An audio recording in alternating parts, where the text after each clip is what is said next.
All right, welcome back to SouFLoTV again, everybody. It is your host with the most. If you've never been here before, just go ahead and hit that subscribe button. Click the bell next to the subscribe button so you are notified every time a new video goes up on SouFLoTV. Man, Haiti cannot catch a break for nothing. It's like 2021 is not their year.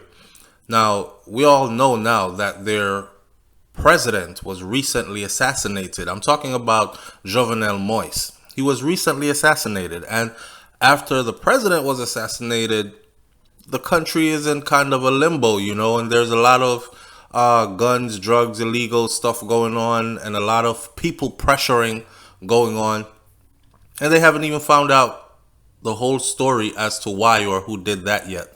At least that information has not been let out to the people. And then comes this, boom, an earthquake. And this was just reported 12 minutes ago through the Miami Herald. We can hear people screaming under the rubbles. Horroring stories emerge in Haiti. Horroring stories of survival and tragedy are emerging from Haiti right now as we speak, where a devastating 7.2 magnitude earthquake struck this Saturday morning. Now remember, Haiti was hit hard by an earthquake in recent times. I believe it was 2010. And now here we are again. We can hear people screaming under the rubble. Wichel Augustin of the southern port city of Les Cayes told the New York Times. People are running back and forth to the hospital. The earthquake struck about 75 miles west of the capital of Port-au-Prince, killing hundreds and causing widespread damage across southern and western Haiti. Now, I at SouFLoTV might have to interject right there to say, when I read the report just an hour ago from CNN, MSNBC, Fox News, all the big entities that carried it, it said 29 people confirmed dead so far. So 12 minutes later, the Miami Herald is saying hundreds have been killed. It says again that the earthquake struck about 75 miles west of the port of Prince or Port-au-Prince, the capital, killing hundreds and causing widespread damage across the southern and western Haiti. If this is factual, that it's hundreds of people that have died again in Haiti, oh man. Oh man. So, former Haiti Prime Minister Rosny Smart, who lives in Cavaillon in the south, told the Miami Herald that he was at home when he felt the ground rumbling. He said, I ran out with my brother, who retired to the region from Port-au-Prince just last year. A lot of homes in Cavaillon have been destroyed. The impact of this is huge.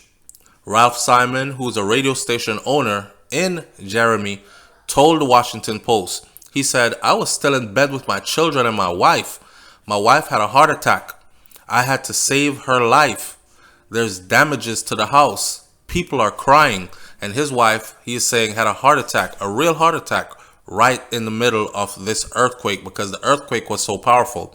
And being that these people had been through this before, to have it happening again, seeing your house caving in on you, you could understand why. Now, Macon St. Pierre, 32 years old, who had just returned home to Jeremy on Friday, USA Today reported he had just returned home. He was in a shower Saturday morning when the earthquake struck. He made it safely outside with his friends and his friend's daughter, but another friend in another part of the city died in a disaster with a building collapsing. He was a great guy, Pierre told the USA Today. We grew up together. It was painful to watch. He was too young. In Port-au-Prince, the early morning shaking brought back memories of the deadly 2010 earthquake. Now, this is what I was talking about. In 2010, earthquake, massive destruction in Haiti. And again, today, massive destruction in Haiti through earthquake again. One brother said, I woke up and I didn't have time to put on my shoes. One sister said, we lived in the 2010 earthquake, and all I could do was run. I later remember my 2 kids and my mother were still inside. My neighbor went in and told them to get out. We ran to the streets. In my neighborhood, I heard people screaming. So this is Sephora Pierre Louise of Port-au-Prince. Prince told the Rooter they were flying outside. At least they know to go outside. In 2010, they didn't know what to do because that was the first one that had ever hit in any of them lives. So earthquake coming, people stood in their houses and in buildings, apartment buildings, whatever, and they were just like holding on to furnitures and stuff. And then boom, before they could recognize what was really happening, these buildings had collapsed on top of them. They're saying that because the people had already been through this already, they know now to run, go outside. So everybody was running for the outside, right? And that was in 2010 when they didn't know what to do versus today when they know better. In the beginning, I didn't think of an earthquake. Jean Wickens-Marone, a spokesperson with World Vision Haiti in Port-au-Prince, told CNN, I felt a shake, but it lasted more than 5 to 10 seconds. Then I realized that it was actually an earthquake. Both sides of the house was shaking. I wasn't panicked.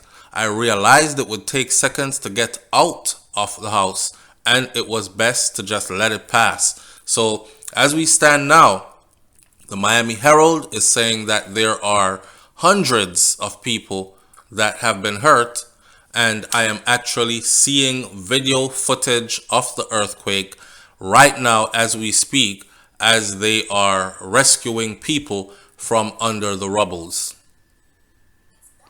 Wow. Haiti's gonna need help. So what the most I can tell people right now, man, is be on the lookout for the entities that are going to be going into Haiti, the places for donations that are going to be set up. You have to be real careful when you talk about Haiti and donations and all that, because some reason money donated to Haiti never really gets to Haiti or the Haitian people. So I have to be real careful in promoting, but you as well be on the lookout for ways that we will be able to donate, at least to donate to help a worthy cause, right? It's our brothers and sisters, they're right there, and they've been hit with tragedy after tragedy after tragedy. They're only humans, and they're going to need our help. Leave your comments in the comment section below. Tell me what you think about this one. It's SouFLoTV. I'm out. Peace. Oh, and stay tuned. Another video will be coming up on Haiti, and that video will have to do with powerful Haitian politicians stashing their millions in foreign places, and one of these particular foreign countries that has been helping them to stash this money overseas. Some new information has come out, and I want to share some of that with y'all. Stay tuned. Catch you on the next video. I'm out. Peace.